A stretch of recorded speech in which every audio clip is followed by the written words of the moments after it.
ये 3 गलतियों की वजह से डेयरी फार्म अक्सर करके बंद हो जाता है। ये गलतियाँ आप तो नहीं कर रहे हो, ये देखना ध्यान से। सबसे पहली तो होती है लैक ऑफ नॉलेज। अगर आप लोग को डेयरी फार्म का नॉलेज नहीं है तो सबसे पहली प्रायोरिटी होनी चाहिए आपकी कि आप लोग कहीं न कहीं से डेयरी फार्म की थोड़ी बहुत ट्रेनिंग ले लें। कम से कम इतना तो कर लें कि आप लोग कम से कम उनका 2-4 महीने, 6 महीने का जो एक नॉर्मल एजुकेशन जो है उसके बारे में सीख लें अच्छे से।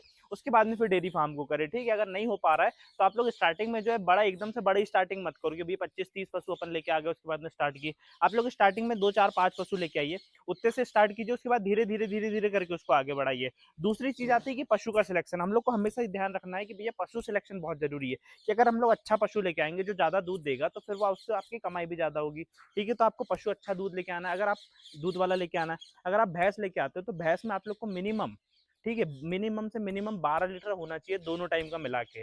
14 लीटर हो तो और भी अच्छी बात है, ठीक है? उसके बाद में जो गाय की बात आती है, क्योंकि 12 लीटर से ज़्यादा की भी आप भैंस लेके आते हो ना, फिर वहाँ पे फैट और एसएनएफ बढ़ जाता है, कम हो जाता है। तो फैट और एसएनएफ कम हो गया तो अल्टीमेटली आपका दूध का रेट कम हो गया।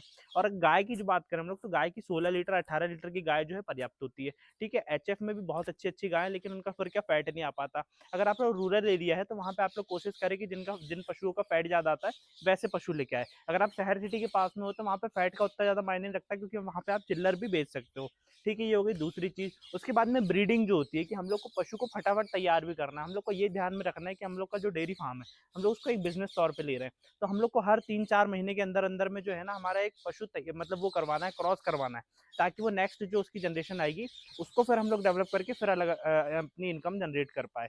तो ये 3 गलतियाँ जो हर कोई किसान करता है, हमेशा करता है, तो ये गलती आपको नहीं करनी है। ये चीज़ हमेशा ध्यान में रखना, और अगर कोई भी प्रॉब्लम आए तो मेरे को कमेंट में ज़रूर बताना, उसके सारे सॉल्यूशन तुम्हारा भाई देगा। ठीक है भैया? जय राम जी की।